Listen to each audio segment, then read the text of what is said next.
digamos que hay unas consideraciones previas a las condiciones actuales de aislamiento, en donde los niños y las niñas, ya algunos de ellos, por las mismas dinámicas que tienen en el día a día, han tenido una serie de procesos en donde quizás la actividad física que realizan no es la que se espera adecuada para cada uno de los días.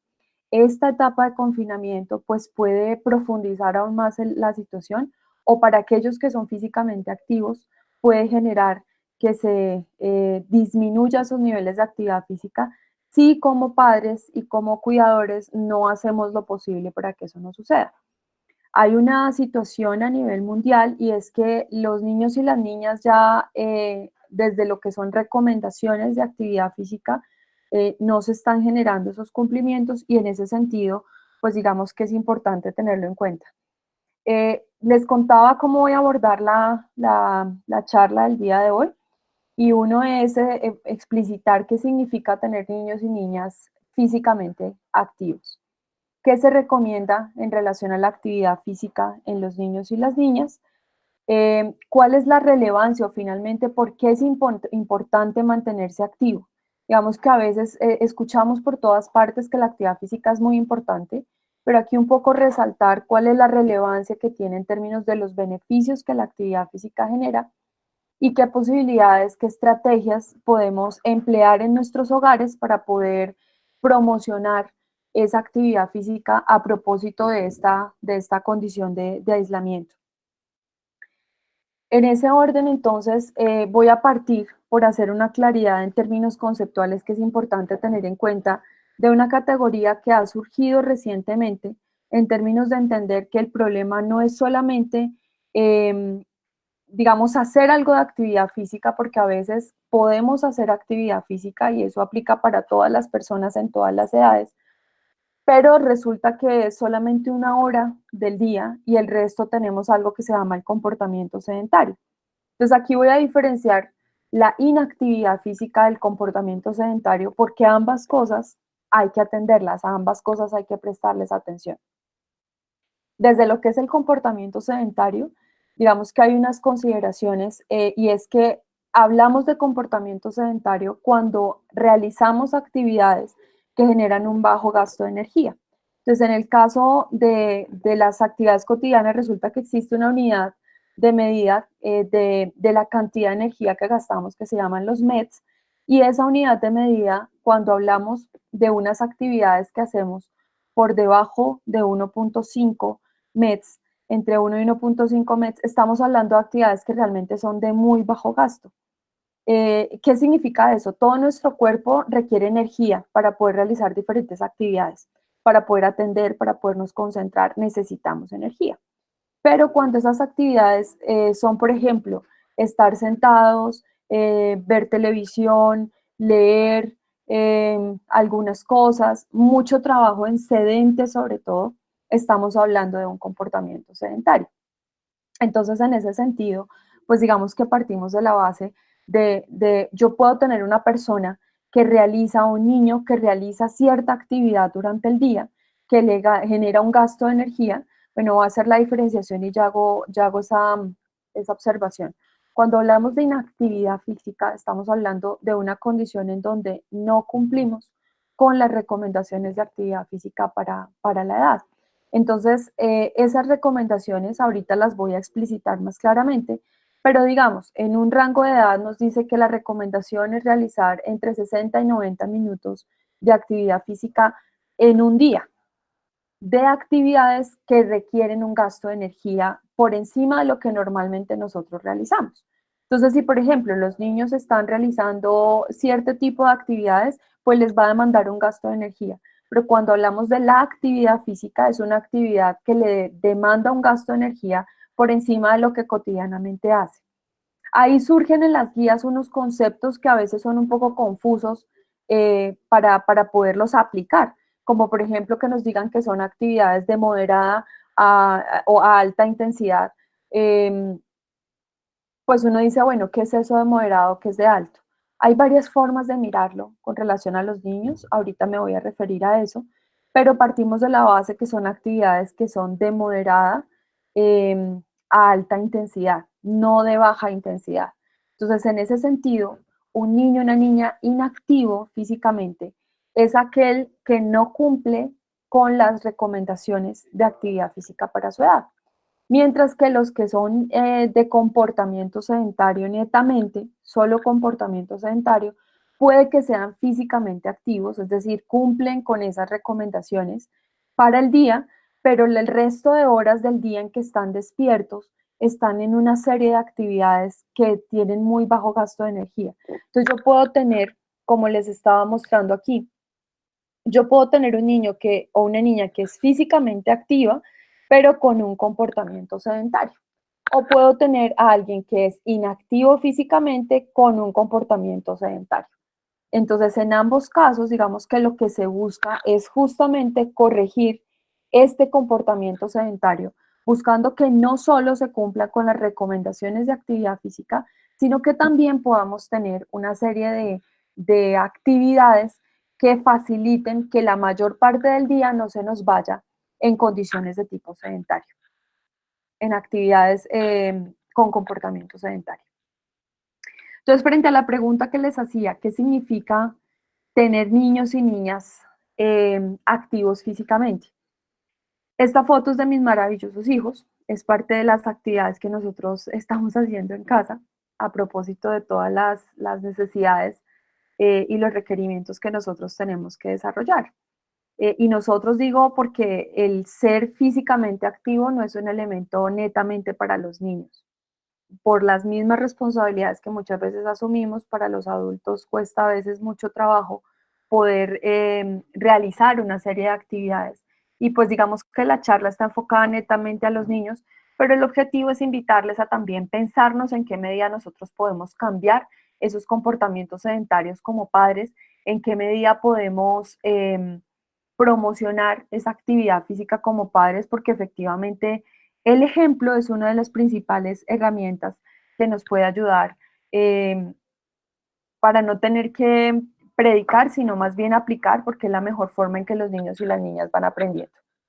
Entonces, en ese sentido, cuando hablamos de qué significa, pues por un lado significa que cumplen con las recomendaciones mundiales de actividad física según la edad, que es a las que me voy a referir ahorita por rango de edad. Les comentaba al inicio de la charla que pues voy a referirme a los 10 primeros años de vida y a partir de eso voy a tratar de desglosar por rangos de edad algunas, no solo las guías, o sea, es decir, las recomendaciones de actividad física, sino algunas estrategias que se pueden desarrollar que van muy articulado con las necesidades o con las condiciones de desarrollo que para esa edad se tienen y que va muy articulado con la importancia que tiene ese rango de edad para el desarrollo mismo de los niños, no solamente en términos de que sean físicamente activos. Aquí quiero hacer un paréntesis importante. Eh, la actividad física no es solamente importante para el hecho de que gasten energía o que sus músculos trabajen o que los huesos se activen, sino que la actividad física ha demostrado que es un factor que potencia el desarrollo integral de los niños y las niñas, en términos sociales, cognitivos, del lenguaje, en términos motores, facilita procesos de aprendizaje. Y entonces en ese sentido es muy importante que nosotros tengamos en cuenta que cuando estamos promocionando que la conducta sedentaria se minimice y que el niño y la niña o la niña sea físicamente activo, le estamos beneficiando en todo sentido, incluso para que posteriormente haya una mejor condición en términos de rendimiento escolar. Ahorita me voy a referir a ese punto. ¿Qué significa también que un niño o una niña sea físicamente activo? La actividad física y el juego activo significa que esos dos elementos, la actividad física y el juego activo, forman parte de su cotidianidad. Es algo que han interiorizado en su rutina cotidiana. Entonces, a veces sucede, especialmente cuando estamos en apartamentos que de pronto no dan a, no tienen un balcón o un patio, sino son más bien cerrados, que no queremos o nos preocupamos mucho porque los niños o las niñas hagan desorden o desorganicen cosas para armar otras nuevas, o que de pronto se caigan o se golpeen o que estén saltando. Son cosas que muchas veces más por seguridad también y por el cuidado que como padres tenemos, nos preocupan. Pero efectivamente, este momento nos está llamando a inventarnos, a idearnos, a imaginarnos escenarios distintos que permitan de una u otra manera que esa actividad física se vuelva parte de la cotidianidad y que los niños en lugar de pensar que lo primero que piensen cuando tienen, por ejemplo, ahorita que están escolarizados, que tienen sus clases, que el ser físicamente activos hace que, por ejemplo, cuando terminen su clase, en lugar de pensar primero en ir a prender el televisor o a jugar juegos de video, piensen en saltar, piensen en construir cosas, en otro tipo de estrategias que en últimas van a resultar en un mayor beneficio para su desarrollo. Entonces, cuando hablamos de niños y niñas que hacen de la actividad física algo cotidiano, y el juego activo, porque también hay juego pasivo, los juegos de video en gran medida implican acciones de tipo pasivas en términos corporales, aunque el cerebro esté súper activo, pues en esa medida cuando vuelven el juego activo también parte de su cotidianidad, estamos hablando de niños y niñas que son físicamente activos. El otro es una categoría que es muy importante tener en cuenta hoy en día, que es el tiempo de pantalla. Entonces, hablamos del tiempo de pantalla como aquel tiempo en el que el niño o la niña pasa con fines recreativos frente a un dispositivo.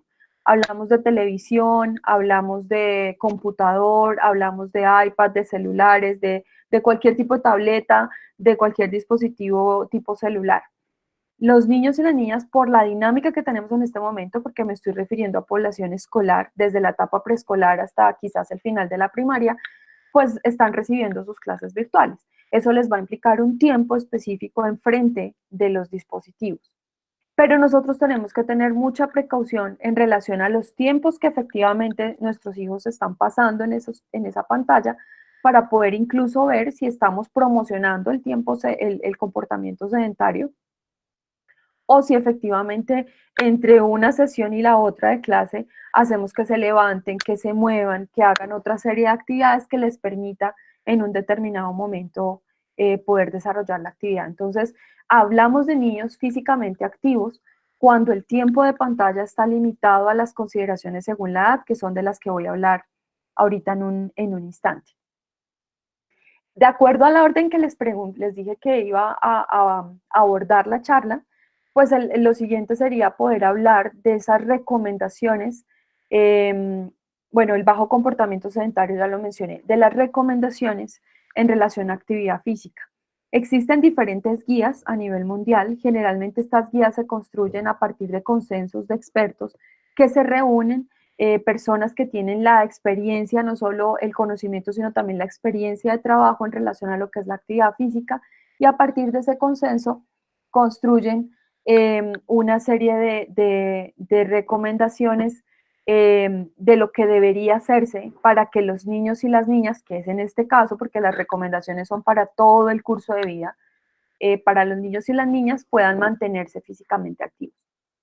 En ese sentido, cuando nosotros miramos esas guías y recomendaciones, eh, pues existe ese lineamiento a nivel mundial que nos va planteando cada cuánto, que significa, digamos que determina unos términos determina unos términos en relación a la forma en que se va a realizar esa práctica.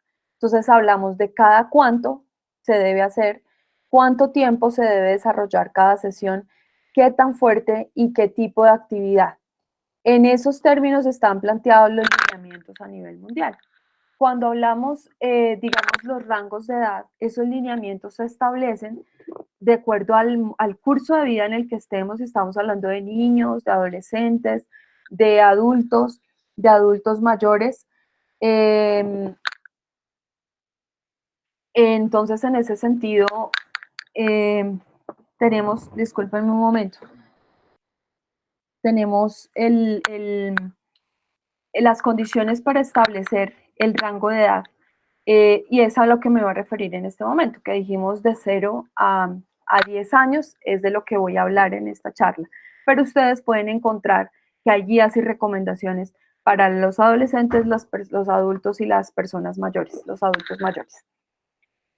Estas guías y recomendaciones de actividad física también tienen un ajuste que se hace de acuerdo a las características regionales. Entonces nosotros vamos a encontrar las guías para Norteamérica, las guías canadienses, las guías australianas, las guías europeas. Recientemente el Ministerio del Deporte sacó en Colombia unas guías en el año 2015 eh, para Colombia. Y así nosotros tenemos las guías del Colegio Americano de Medicina del Deporte, de la Organización Mundial para la Salud. Lo que yo he tratado de hacer con esta presentación es compilar la información de diferentes fuentes para poderlas concretar en términos de posibilidades para el desarrollo de las actividades que nosotros hagamos con los niños. Entonces, en ese orden voy a abordar inicialmente un rango de edad que es de los 0 a los 3 años. Entonces, en esta edad, digamos que es muy importante considerar, aquí quiero hacer una recomendación muy importante. Cuando nosotros hablamos de actividad física, no podemos hablar simplemente de que los niños se cansen y que busquemos maneras de cansarlos para que se duerman rápido o para que se queden quietos. Digamos que es una idea equivocada como padres pensar o buscar que los niños y las niñas se queden quietos.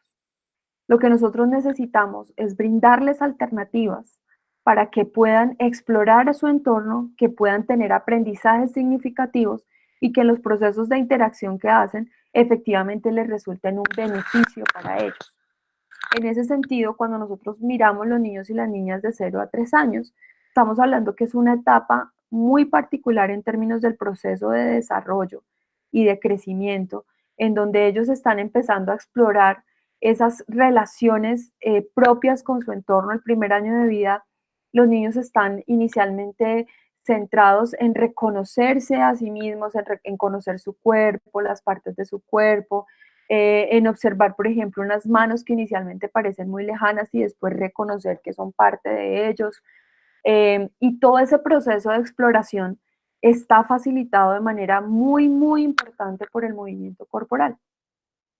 Acá hay una categoría que como departamento hemos trabajado en el Departamento de Movimiento Corporal en la universidad, y es que la actividad física puede ser vista como un medio para facilitar otros procesos, es decir, se constituye en una vía posible para alcanzar unos objetivos o puede ser el fin último. Entonces, cuando nosotros decimos, quiero que mis hijos estén activos, pues es un fin. La actividad física en ese caso es el fin y el cómo se haga realmente no viene a ser lo más relevante. No quiero decir que no sea importante, pero no viene a ser lo más relevante. Sin embargo, cuando nosotros decimos, yo sí quiero que estén físicamente activos, pero que mientras lo logran, eso les facilite otra serie de procesos en términos de aprendizaje, en términos de crecimiento, en términos de desarrollo, pues la actividad física se convierte en un medio. Nosotros en ese marco de actividad física como medio entendemos la actividad física como una expresión de movimiento corporal. Y el movimiento corporal es la herramienta fundamental con la que el niño o la niña empieza a hacer la exploración propia y de su entorno y empieza a hacer los relacionamientos con ese entorno desde el punto de vista social. Las guías y recomendaciones de actividad física para los niños y niñas de 0 a 3 años nos dicen que debería ser varias veces al día. Digamos que ahí dependiendo lo que ustedes, la fuente que se consulte, hay fuentes que les dicen no, debe ser de 60 a 90 minutos diarios, de moderado a vigoroso, pero realmente esto en teoría suena muy bien, pero al momento de trasladarlo a la práctica resulta muy difícil de especificar qué es eso de moderado, qué es eso de vigoroso. ¿Por qué? Porque uno pensaría que si alguien está sudando o que si alguien se ve respirando rápido, pues esa actividad está siendo vigorosa. Pero resulta que los niños en los 5 primeros años de vida no tienen un mecanismo termorregulador muy eficiente. Entonces no es lo más frecuente que, especialmente en este rango de edad de 0 a 3 años, que los niños estén sudando. No es lo más frecuente. De hecho, cuando los niños están sudando, es muy probable que ya las condiciones de termorregulación están excediendo su capacidad. Por eso los niños en esta edad, por ejemplo, pueden hacer fiebre con facilidad, lo que hemos llamado golpe de calor. Cuando se exponen mucho tiempo al sol, pues pueden terminar haciendo fiebre solamente por exposición, que si los llevamos a la sombra, si quizás le quitamos un poquito la cantidad de ropa que pueda tener, automáticamente se regulan y se baja la temperatura. Entonces, por esa razón, establecer ese moderado vigoroso es muy difícil. ¿Qué es lo recomendable o qué es lo que se sugeriría a partir de la revisión? Que varias veces al día es fantástico. Es decir, en la medida en que propiciemos que se puedan movilizar durante el día, abrir los espacios. Obviamente, ustedes dirán, esa imagen que tiene ahí, pues está mostrando un campo verde que en este momento no podemos tener. Justamente esta imagen es algo que nosotros podríamos trabajar en casa. El uso de una pelota, el uso de un balón, la generación de espacios. Ustedes ven aquí, es un espacio abierto que permita cierto movimiento. Esta es una barrera que tiene una intencionalidad y es que nosotros busquemos propiciar. No se trata de generar el espacio completo para que el niño o la niña se mueva con toda libertad. Eso es importante, pero por ejemplo las barreras intencionadas buscan estimular en ellos la capacidad de generar respuestas alternativas para buscar la salida para poder movilizar la pelota, por ejemplo. Entonces, cuando los niños y las niñas se pueden mover varias veces al día, tienen los espacios para hacerlo, les damos las libertades para hacerlo, pues eso es como lo ideal, recomendado en términos de actividad física para este rango de edad. Como les digo, existen muchas guías, muchas recomendaciones, pero en varias de las fuentes que he consultado, pues se coincide más en propiciar en este rango de edad presente por lo difícil de establecer qué sería eso de moderado o de vigoroso. Todos los días a la semana los niños se deben mover, todos los días a la semana, todo el día, la mayor parte del tiempo que estén activos. En este rango de edad también hay tiempos de sueño, hay tiempos de descanso. Digamos que por la naturaleza de la presentación no voy a hablar del tiempo de sueño, pero estos descansos son súper importantes para facilitar no solo que el cerebro repose, porque además estamos hablando de un rango de edad en el que los niños y las niñas reciben una gran cantidad de información y el proceso de filtración es menos eficiente que cuando ya estamos creciendo. Entonces ese proceso de filtración se va haciendo más eficiente con el paso del tiempo, pero inicialmente la mejor forma de filtrar, entre comillas, esa información es a través del sueño, del descanso. Por eso tener periodos de reposo en el día, tener una siesta pequeña durante el día es muy importante generarla y a veces pues son cosas que no se han ido dando. Como les digo, dado que no es la naturaleza de la presentación hablar de, del sueño, de la vigilia, el tiempo de sueño y de vigilia, que también es un tema muy, muy interesante para poderlo analizar en términos de procesos de desarrollo, sí es necesario que nosotros consideremos que el tiempo en que el niño o la niña no esté durmiendo es importante que esté haciendo otra serie de actividades. Acá es necesario recalcar que hay que permitir la exploración y la libertad de movimiento porque a veces somos muy dados, especialmente los papás que están con su primer bebé, a estarle limitando, a cuidado se cae, cuidado se golpea, cuidado tal cosa, córrale todo el espacio, ábrale todo el espacio, se puede golpear, ponga las almohadas. Y efectivamente es necesario tener cuidado y tener precaución con la seguridad de los niños y las niñas, pero hay que permitirles que en algún momento de pronto se encuentren una barrera y asistirlos y observarlos detenidamente en qué medida están superando esa barrera, en qué medida se mueven hacia un lado, hacia el otro para poderlo facilitar. Entonces, en ese proceso es muy importante que nosotros sí garanticemos las condiciones de seguridad, pero tenemos que evitar la sobreprotección. Eso es una regulación que el adulto debe realizar, porque efectivamente podemos caer en el riesgo de evitarle el proceso de aprendizaje a partir de la exploración del movimiento, que efectivamente va a redundar en una serie de condiciones que le limitan en lugar de facilitarle los procesos. El tiempo en casa, por ejemplo, para este rango de edad, puede ser muy interesante cuando nosotros de manera intencionada modificamos los espacios que tenemos para facilitar esos procesos. ¿Qué significa eso? Claro, quitamos elementos que puedan resultar riesgosos, pero facilitamos texturas distintas que eventualmente caminen descalzos, Ya ahorita les voy a mostrar algunas imágenes de cosas y de actividades que podemos desarrollar, pero tenemos que primordialmente trabajar en la capacidad nuestra para dejarlos ser, para dejarlos moverse, para dejarlos explorar el entorno con una vigilancia permanente, sí, pero también permitiéndoles a los niños y niñas que hagan ese proceso de exploración. En esta edad no es recomendable bajo ninguna perspectiva el uso de pantalla. Para mí es sorprendente a veces ver que el niño de 2 años sabe manejar perfectamente el celular. ¿Por qué? Porque a veces lo hemos vuelto, en una época era el chupo dependiente, ahorita es el celular dependiente o el pantalla dependiente. Yo estoy demasiado ocupada en este momento y necesito que esté un poquito quieto, entonces le paso el celular y lo enchufo al celular mientras yo hago lo que tengo que hacer. Esto sí genera, y ya se ha estudiado, que genera alteraciones y modificaciones en procesos de conexión, incluso a nivel neuronal. Son descargas demasiado altas de sustancias también que están asociadas con los procesos de bienestar, pero que si se generan descargas demasiado elevadas, es lo que predispone a que el niño o la niña empiece a tener problemas de adicción. Entonces el niño que si no le doy el celular, hace la pataleta, hace el show y no se calma hasta que no se lo entregue, precisamente porque nosotros les hemos enseñado a ser dependientes de esos procesos. Entonces es muy importante tener en cuenta que entre los 0 y los 3 años no es recomendable bajo ninguna perspectiva el uso de pantalla. Hay otras estrategias, figuras, cubos, o materiales que nosotros podemos facilitarles para que ellos puedan experimentar de manera segura desde el punto de vista sensorial, con texturas y demás, que les puedan facilitar esos procesos de desarrollo. Con relación a qué tipo de actividades nosotros podríamos desarrollar.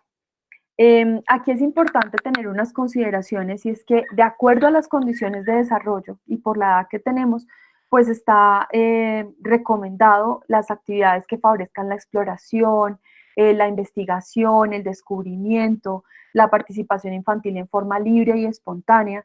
Si ustedes miran, pues estas son actividades que, por ejemplo, acá, pues uno diría, bueno, una caneca para jugar.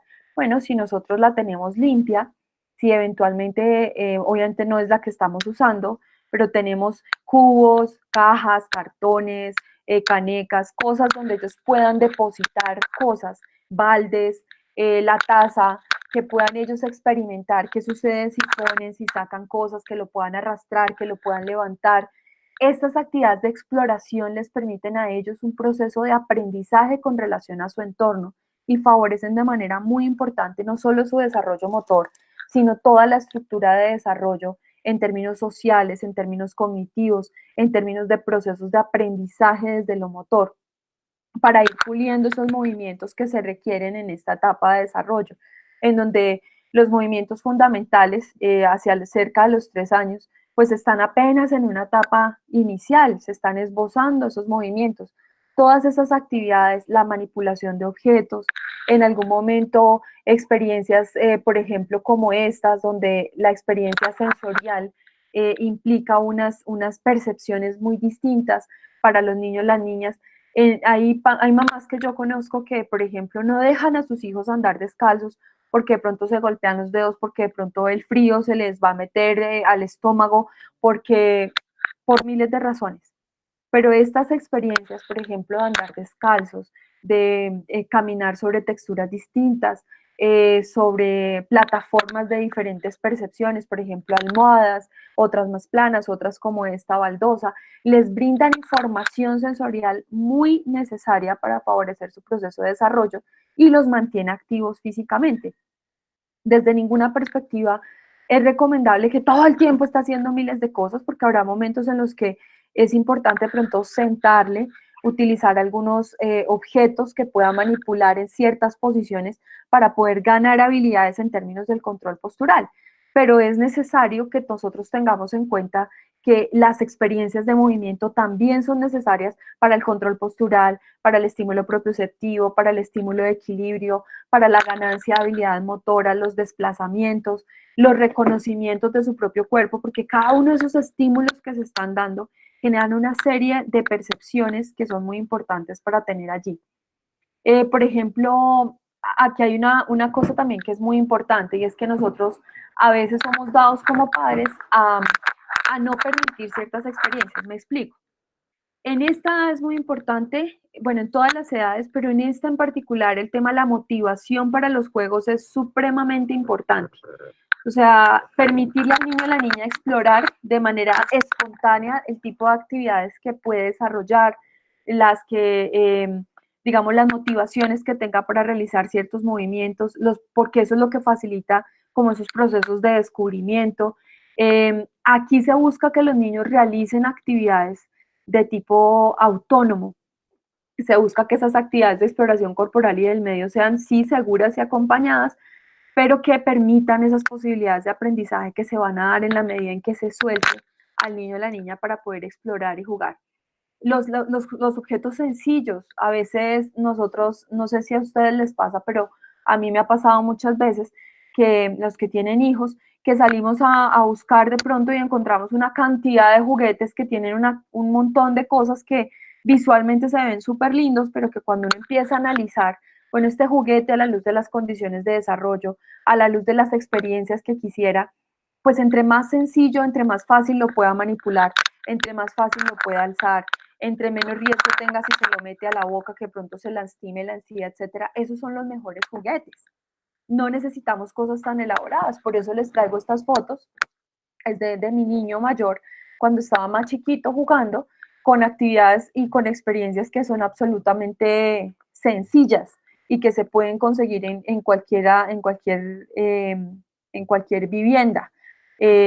Obviamente, pues las canecas estas, porque nosotros no las estábamos usando, no es una caneca que esté usada para que juegue, pero se pueden usar tarros, se pueden usar jarras, se pueden usar cajas de cartón, que le permitan algo que sea fácil de manipular, fácil de trasladar, que no le resulte pesado, que si lo quiere meter a la boca no resulte problemático hacerlo, porque efectivamente esa experiencia sensorial es muy importante. Las horas de juego en el suelo, diferentes texturas que brinden movimientos, perspectivas de sensación a los niños, es muy importante poderlas facilitar. Y debemos ser cuidadosos de que no estemos proponiendo juegos que cumplan con nuestras expectativas o nuestras metas, sino que efectivamente vayan más orientados a los intereses de los niños. ¿Cómo entendemos eso? Observándolos, viéndoles qué les llamó la atención, si es algo que efectivamente podemos dejarles que jueguen, permitirles cuidar mucho el no, no toques eso, no cojas eso, no alces esto, no levantes aquello, porque eso automáticamente va a limitar su experiencia motora. La posibilidad de que experimenten con diferentes texturas, objetos, tamaños, superficies, pues va a resultar una experiencia sumamente enriquecedora para ellos. ¿Qué otro tipo de actividades? Aquí quiero hacer una observación importante. Yo les decía hace un rato que cuando nosotros propiciamos la actividad física como medio, estamos orientándolo no solamente, o sea, aquí tenemos dos frentes de trabajo. Uno, proponer que los niños y las niñas sean físicamente activos y que se reduzca la cantidad de tiempo en actividades de tipo sedentario, pero también facilitar que la actividad física sea un medio para facilitar otros procesos. Ya hay varios estudios que han demostrado la importancia que tiene la actividad física y las experiencias a través del movimiento corporal para facilitar procesos de aprendizaje y desarrollo cognitivo en los niños. Entonces, por ejemplo, acá, actividades, si ustedes miran en esta primera imagen, estamos propiciando varios elementos allí, porque son cambios de postura, por ejemplo, aquí el soporte de pesos que va a desarrollar receptores que están en diferentes partes de las articulaciones, la posición de la cabeza en la que está, que le implica unas respuestas equilibratorias, desarrollar algo que se llama, que es el sistema vestibular para el mantenimiento en las posturas, el hecho de que tenga que regresar a la posición, todos los procesos de enderezamiento. Y fíjense que todo lo que se ha necesitado es una pelota, que puede no ser pelota en casa, podemos usar almohadas, podemos armar rollos, si tenemos colchonetas, armarle un rollo con colchoneta y este tipo de movimientos que les permita eventualmente, aquí puede estar así con zapato ligero, con tenis sin medias, con medias, todo eso se va a convertir en experiencias sensoriales. El uso de texturas, como por ejemplo todo esto que vemos acá, si ustedes ven, son materiales que se pueden ubicar en casa Claro, yo soy mamá y entonces uno dice, uy, el reguero que me espera. Pero cuando uno sopesa ese reguero o el oficio que se genera con las actividades versus el beneficio que puede resultar para los niños, a uno le toca priorizarlo primero y ser tranquilo. Aprender de pronto a organizar la casa cerrando solo la puerta o los ojos y haciendo de cuenta que no vio el desorden. Porque efectivamente este contexto nos amerita empezar a pensarnos en cómo somos facilitadores de las experiencias de movimiento de nuestros hijos. En ese sentido, el uso de texturas diferenciales, con harina, con granos, con pasta, colocarlos en las manos, usar pinturas, colocarlos en los pies, hacer diferentes tipos de actividades manuales, le brindan toda una serie de estímulos desde el punto de vista motriz, vestibular, propioceptivo. Y en esta etapa, pues efectivamente esas experiencias motoras se constituyen en una herramienta muy importante para favorecer los procesos de aprendizaje porque se reconoce, los niños empiezan a experimentar esas sensaciones, empiezan a identificar esas partes de su cuerpo, empiezan a hacer relaciones entre las percepciones. Por eso vamos a encontrar niños que les gusta una cosa y a otros esa misma experiencia no les gusta. Entonces, en ese sentido, pues es importante para poderla experimentar. Ese desarrollo, digamos, esta serie de experiencias van a tener un impacto desde el punto de vista cognitivo porque le facilitan los procesos de asimilación del entorno, el reconocimiento propio, el aprendizaje a partir de la interacción con el medio que se está dando por todos esos estímulos sensoriales. Aquí la palabra clave en este rango de edad es la experiencia que nosotros podamos brindar a partir de todos los sentidos, los órganos de los sentidos, experiencias con sabores, con sonidos, con olfato, con la vista, con el tacto, con el movimiento de nuestro cuerpo en diferentes posiciones. Ese sentido que le da la experiencia al proceso de aprendizaje es muy, muy importante para el desarrollo de nuestros niños, además de que los estamos estimulando a ser físicamente activos. Otro rango de edad, el segundo rango de edad, de acuerdo a lo que les mencioné, cómo iba a desarrollar la presentación, son los niños entre 3 y 6 años. Entonces, en ese rango de edad, digamos que hay unas condiciones de desarrollo diferenciales, hay unas pautas de crecimiento y unos procesos en donde efectivamente ese proceso de esas condiciones de desarrollo pues implican unas necesidades distintas. Aquí las capacidades motoras de los niños en esta edad pues se van a incrementar de manera muy importante y por eso la mayoría de juegos y actividades que se realizan pues van acompañadas de movimiento corporal. Esta es la edad en la que los papás dicen, uy, es que no se queda quieto ni un momento. Es que no se puede quedar quieto ni un momento. ¿Por qué? Porque efectivamente como las cualidades motrices, digamos, las capacidades motrices se incrementan, pues eso va a permitir que los niños y niñas quieran experimentar más el movimiento, quieran hacer más actividades de tipo activo, valga la redundancia, y casi la mayoría de actividades ustedes ven a los niños que empiezan a hablar y a medida que hablan se van moviendo, usan su cuerpo, usan la cara, usan las expresiones, o sea, alguna parte de su cuerpo se tiene que estar moviendo para hacer los procesos de exploración, para hacer los juegos. Eh, por eso, por ejemplo, actividades como los posicionamientos, los desplazamientos, las manipulaciones, el trabajo en equilibrio resulta muy interesante. Aquí ya están mis pequeños en edades, mi niño y mi niña más grandes, y están jugando a que ella pasa por debajo caminando en 4 patas, mientras él trata de sostenerse, haciendo posicionamientos distintos de la cadera. Entonces, resulta una experiencia interesante porque va acompañada de música, digamos que son actividades que hemos estado haciendo en casa, va acompañada de música o va acompañada de un reto en términos de tiempo, va a ver quién contando en voz alta quién sostiene más tiempo, quién pasa más debajo. Y esto resulta muy interesante porque además de que les implica una serie de retos, pues están activando los desplazamientos, están haciendo manipulaciones, están manejando el sistema equilibratorio y vestibular en los espacios que les rodea y pues esto se constituye en algo que es motivante para ellos.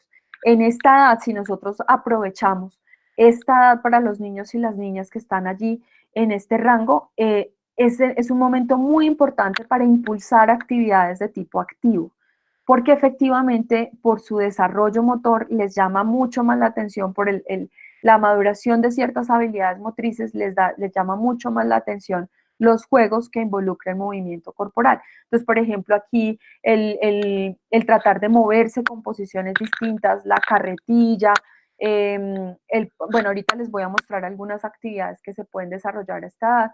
Y acá, desde el punto de vista cognitivo, como es una etapa en la que se da un proceso de mielinización importante en las áreas del encéfalo que están dedicadas a la memoria y a la reflexión, entonces el niño empieza a actuar de una forma cada vez más reflexiva y menos impulsiva. Y eso nos da también la posibilidad de trabajar otros elementos como las pataletas, como si hay presencia de hermanos, por ejemplo, las peleas entre hermanos, las actitudes que de pronto, reforzarle actitudes que resultan en beneficio de todos, trabajar sobre actitudes que no son adecuadas para reaccionar sobre ciertos elementos.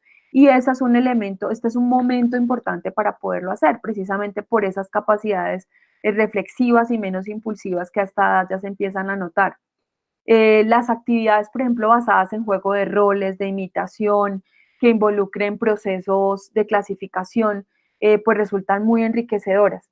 Con relación al tema de las guías, lo que dicen las recomendaciones de actividad física, pues acá nos dicen, miren, este rango de edad es muy importante que se puedan en lo posible realizar 180 minutos diarios.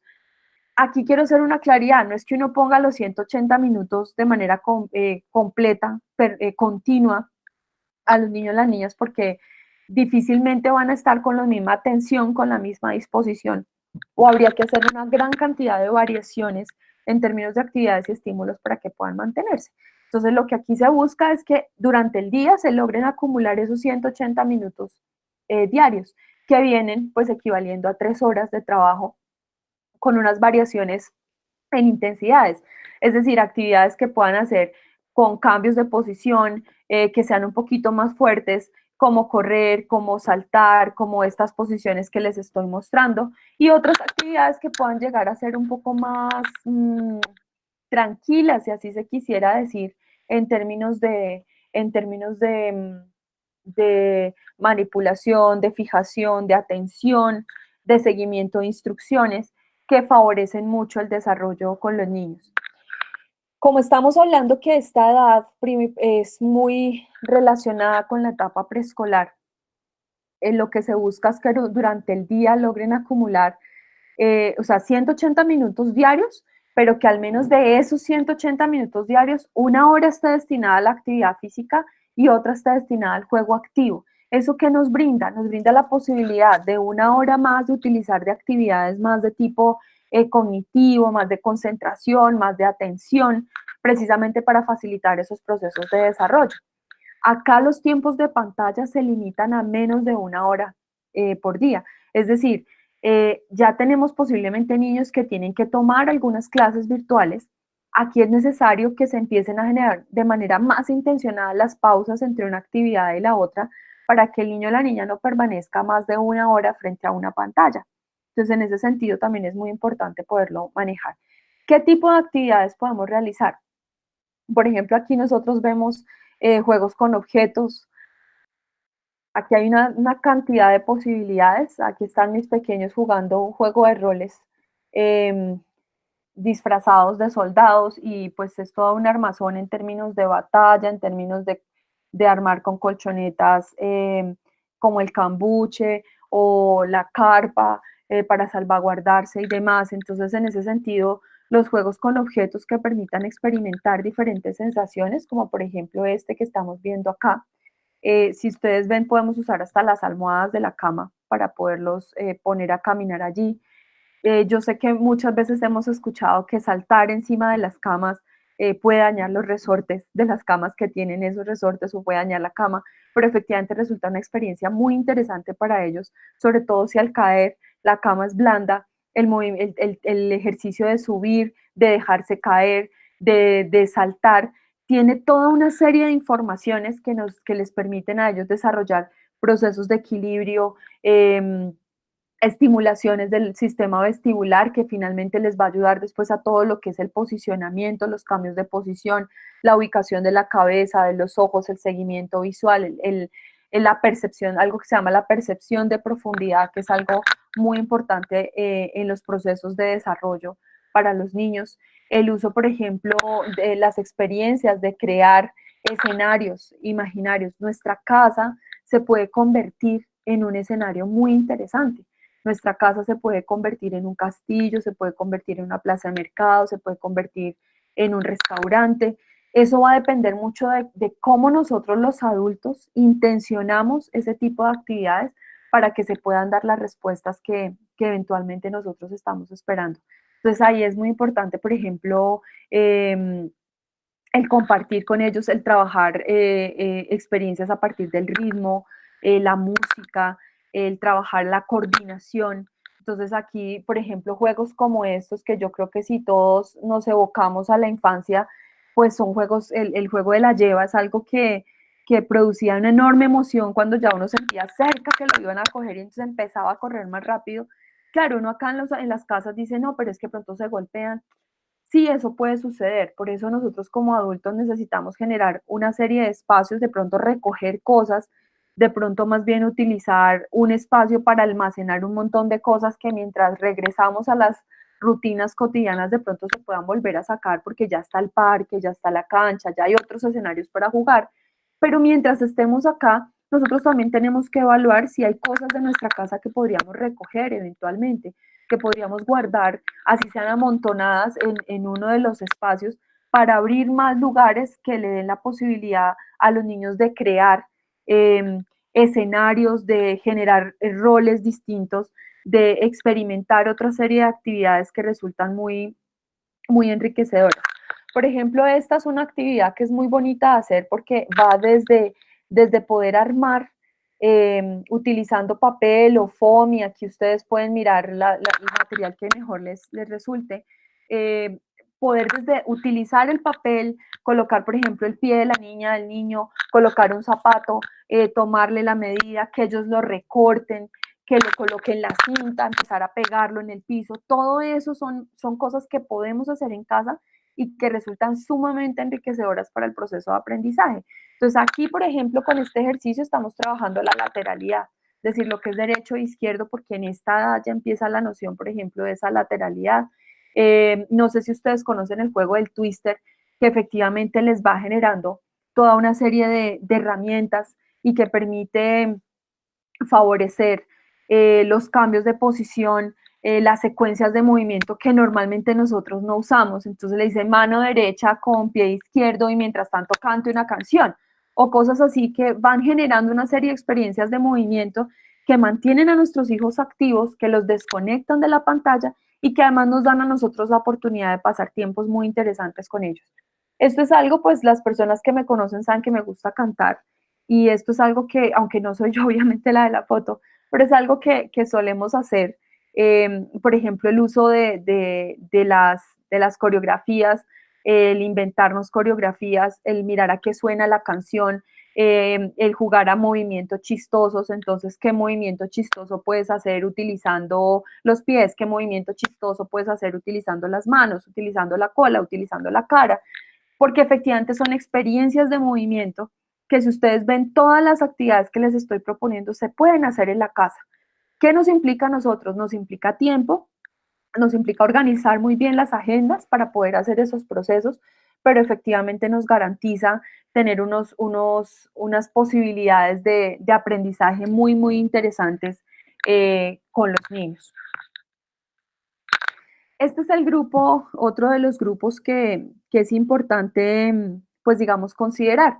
El tercer grupo de edad, yo les decía que iba pues a trabajar la presentación desde, los rangos de edad de 0 a 3 años, de 3 a 6, de 3 a 7 años y de 7 a 10 años. En este momento, si nosotros miramos, pues obviamente los rangos de edad pues generan unos intereses diferenciales, ya hay unas problemáticas o unas necesidades, o aquí de manera más clara se establece qué es lo que el niño o la niña quiere hacer y ahí entramos nosotros como facilitadores de ese proceso de movimiento. Las guías y recomendaciones de actividad física nos dicen que debe ser entre 60 a 90 minutos de actividad física diaria, y el tiempo de pantalla con fines recreativos. ¿Y por qué hace la claridad, digamos, las recomendaciones? Porque obviamente los tiempos de pantalla se incrementan por las mismas actividades de orden académico, porque muchos de los procesos de aprendizaje se dan de tipo virtual. Hoy en día ya hay muchas plataformas que facilitan el proceso de aprendizaje, por ejemplo, para las matemáticas, para el español, etcétera, que les implican a ellos tener unos tiempos de pantalla. Entonces, lo que las guías y recomendaciones nos dicen, bueno, fuera de las condiciones que requiera la actividad académica propiamente dicha, aquí la recomendación es que con fines recreativos los tiempos de pantalla no abarquen más de 2 horas. Y ahí nosotros tenemos que ser buenos administradores de ese tiempo, en términos de poner reglas, en términos de poner, porque a veces puede ser que nos den otro ratico, pero otro ratico.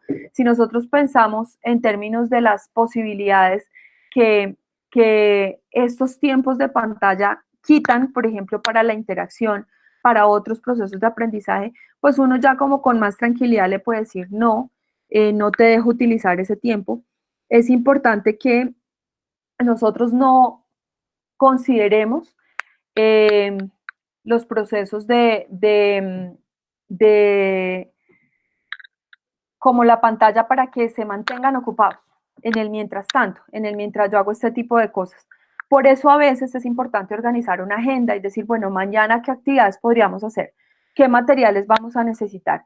Listo, mientras yo estoy en X o Y actividad, voy a preparar este material. Ustedes van a preparar este material con estas instrucciones, porque aquí además ya tenemos una ventaja y es que la mayoría de niños y niñas ya saben leer. Entonces uno puede eventualmente organizar unas instrucciones por computador o una búsqueda del tesoro que les implica a ellos ir encontrando pistas para elaborar un material mientras nosotros estamos en las actividades que desarrollamos. Por ejemplo, en mi caso, que tengo que dictar mis clases virtuales, que tengo múltiples reuniones y actividades, pues me funciona de pronto establecer ese tipo de pautas, como de algunas reglas o algunas pistas para el desarrollo de un material que después vamos a utilizar, y es el suspenso de a tal hora nos vamos a reunir para hacer una actividad. Entonces, en ese sentido puede resultar muy interesante.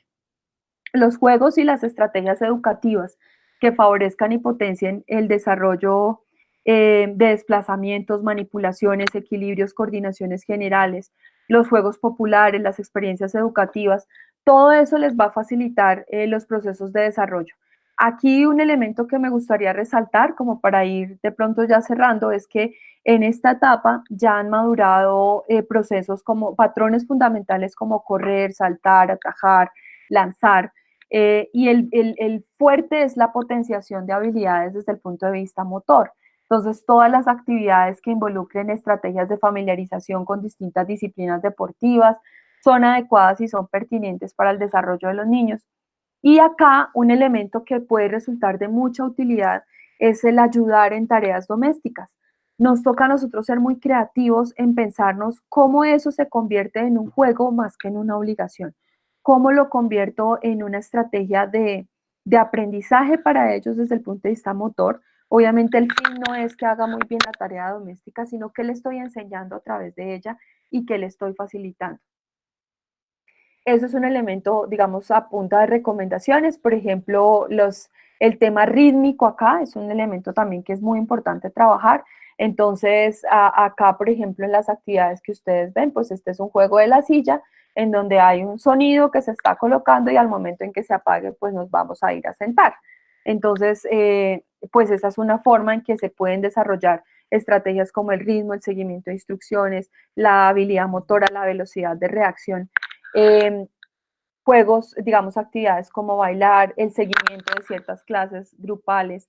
Hay que explorar mucho porque aquí ya pesa mucho lo que al niño o la niña le gusta para la motivación. No porque antes no cuente, pero muchas veces en la edad anterior, también dependiendo cómo nosotros presentemos las actividades, puede hacer que los niños y las niñas se interesen. Acá es más el interés que ellos pongan, así presentemos muchas motivaciones, a veces el interés puede no facilitarles ese proceso. Entonces es muy importante tenerlo en cuenta.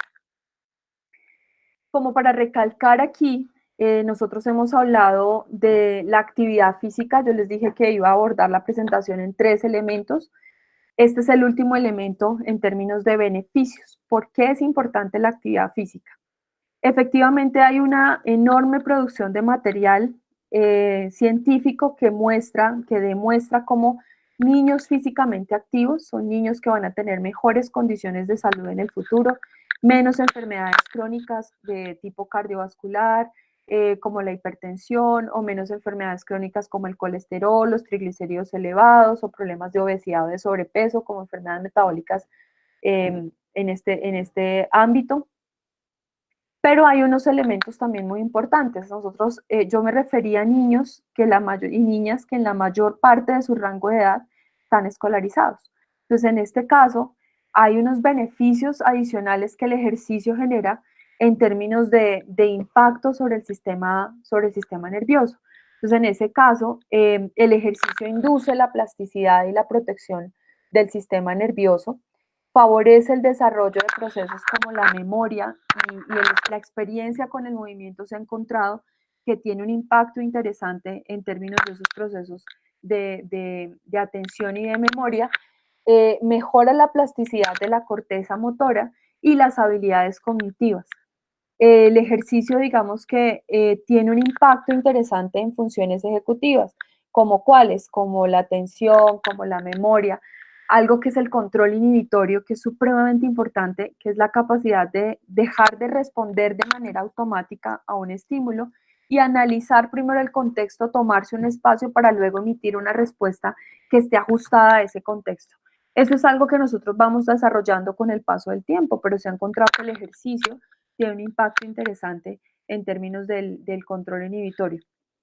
Adicionalmente, pues el ejercicio de tipo aeróbico, que es el que me demanda un gasto de energía, pues que en este caso se ve en la parte externa de la imagen como correr, pero que en casa podemos usarlo a través de saltos, a través de movimientos rápidos, que me desgasten un cierto gasto de energía, me va a incrementar la cantidad de oxígeno que circula a nivel cerebral, y en ese sentido me va a mejorar todo ese proceso de oxigenación, me aumenta los neurotransmisores a nivel cerebral, la regulación de neurotrofinas, que efectivamente cuando hablamos de neurotrofinas estamos hablando de elementos como los factores de crecimiento, como el factor neurotrófico derivado del cerebro, que tienen una implicación muy importante en todo el tema de función cerebral. Eh, por ejemplo, en un estudio que hicieron con roedores encontraron que el ejercicio de tipo aeróbico mejoraba la neurogénesis, que es la generación de esas neuronas en el hipocampo, y eso puede ser importante para todo lo que son redes duraderas, acumulativas en los procesos cognitivos. Asimismo, se encontró una relación importante entre la intensidad entendida como qué tan fuerte hacemos el ejercicio y la duración del ejercicio. Entonces se vio que, por ejemplo, ya de entrada el ejercicio agudo, ese que yo hago en 10 minuticos, tiene un impacto, pero entre más lo logro sostener, es decir, si me ajusto a las guías y recomendaciones que ya les mencioné para cada una de las etapas de edad, pues voy a tener unos impactos que son más duraderos en términos de procesos atencionales, en términos de procesos que impliquen la memoria. Y en últimas, ya hay estudios que han demostrado que los niños físicamente activos tienen unas condiciones de rendimiento académico mejores o mayores que los niños que son sedentarios. Entonces, en ese sentido, si nosotros queremos que nuestros hijos en esta etapa de virtualidad también tengan unos mejores rendimientos en términos académicos, pues qué mayor estímulo también en la realización de actividad física para poder potenciarlos.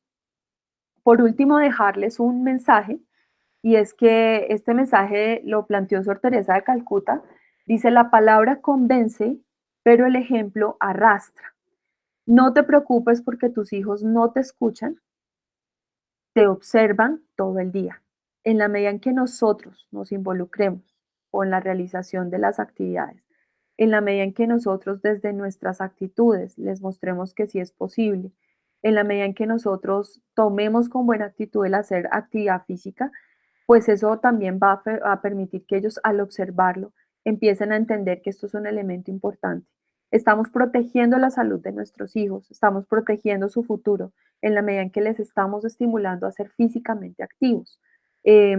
eso nos permite que de una u otra manera ellos puedan interiorizar estas prácticas como parte de sus hábitos cotidianos, porque entre más avanzamos en edad, más complejo es para poderlo asumir. Eso era lo que les quería compartir. Muchísimas gracias.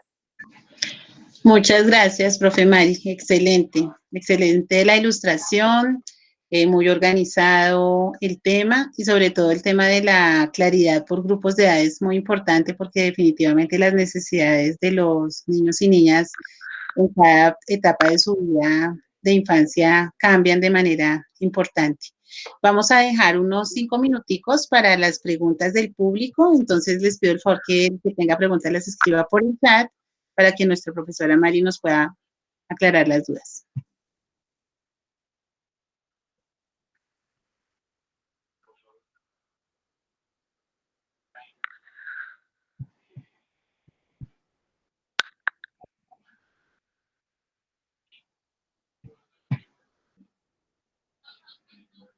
Yo tengo una pregunta, Mari.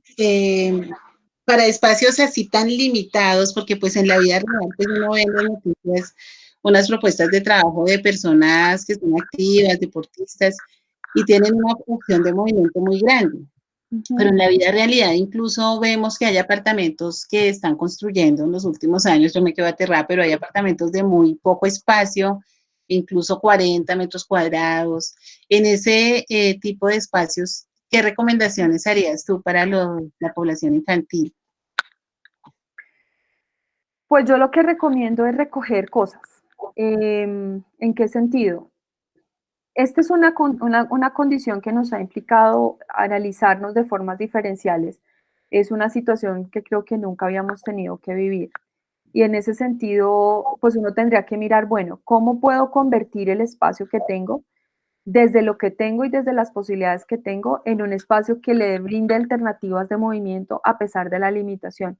Yo creo que cuando uno abre su mente a pensárselo de esa manera, empiezan a surgir ideas de cosas que puede hacer, como por ejemplo, como el uso de la cama para hacer cierto tipo de juegos, como el uso de un corredor. Pues aquí no les traje más ejemplos precisamente pues porque es un tema que, como vieron, me apasiona y me puedo quedar hablando un montón de tiempo de él. Pero el uso es, por ejemplo, tener un espacio, si tengo un pequeño corredor, si tengo un pequeño espacio, así sea no sé, de 8 metros cuadrados, se puede utilizar siempre y cuando yo tenga en mi mente la idea de crear condiciones. Una cosa que nosotros podemos aprovechar al máximo con los niños es que ellos tienen una capacidad de imaginación impresionante. El problema es nuestro como adultos, que a veces la limitamos, pero si uno empieza a generar esas posibilidades de imaginar contextos, de imaginar aproximaciones, pues le da para hacer muchas actividades. Yo creo que el camino es con lo que tengo, ¿qué puedo hacer? Esa debe ser la pregunta que me oriente. ¿Qué puedo generar con lo que tengo, con el espacio que tengo, con los materiales que tengo, con la posibilidad que tengo? ¿Qué cosas puedo generar? Porque creo que lo que a veces limita el proceso es que yo digo, tengo un espacio muy pequeño, no tengo materiales y aquí encerrado y entonces esta situación, y pues claro, los niños lo van leyendo a uno y ellos mismos se contagian de esa percepción. Pero si uno les dice, mire, tengo juguemos a esto, ¿qué tal si hacemos tal otra? ¿Qué tal si inventamos aquí?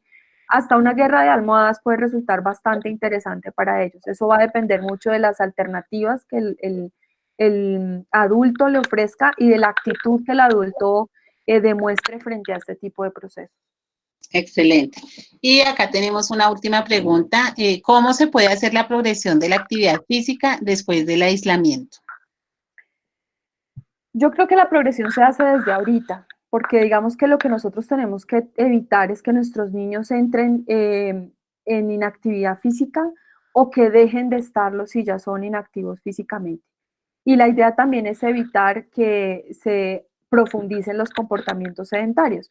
En la medida en que yo mantenga sus niveles de actividad, cuando los niños salgan nuevamente a sus actividades cotidianas, pues efectivamente ya va a haber, yo creo que sí, si nosotros trabajamos desde casa, por lo menos en mi práctica cotidiana, yo trabajo con niños que están en jardín infantil.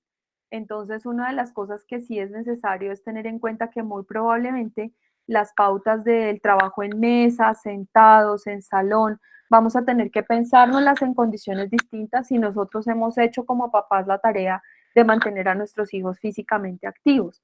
Entonces, la progresión creo que se puede hacer desde casa e implicaría, cuando vayamos al contexto externo, empezar a ofertar toda una serie de posibilidades en términos de exploración del movimiento que efectivamente favorezcan el acercamiento a las actividades. Si no estamos haciendo eso y si no hacemos la tarea, sí estamos enviando a nuestros hijos sedentarios a un contexto que en muchas ocasiones les va a profundizar el sedentarismo y eso es algo que nos tocaría pensarnos más bien desde ahora.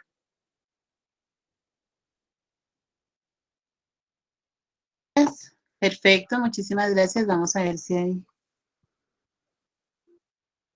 Listo. Muchas gracias, profesora Mariluz. Excelente presentación. Nos quedan inquietudes en términos de poder ampliar el tema con relación a todo lo que tú hablaste de los efectos que tienen en el aprendizaje de los niños. Entonces, de verdad que creo que es una gran oportunidad para que podamos seguir avanzando. Muchas Bueno, gracias a muchas todos los gracias a ustedes por la participantes. invitación. Les recuerdo que ustedes tienen acceso a las presentaciones en la plataforma, en el afiche que se está mandando, están las dos direcciones para que puedan acceder también a esta excelente conferencia, para que la puedan rumiar y aprovechar al máximo.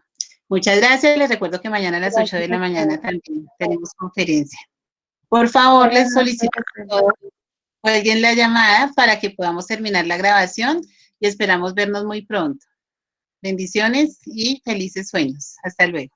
Muchas gracias. Hasta luego, que estén bien. Gracias.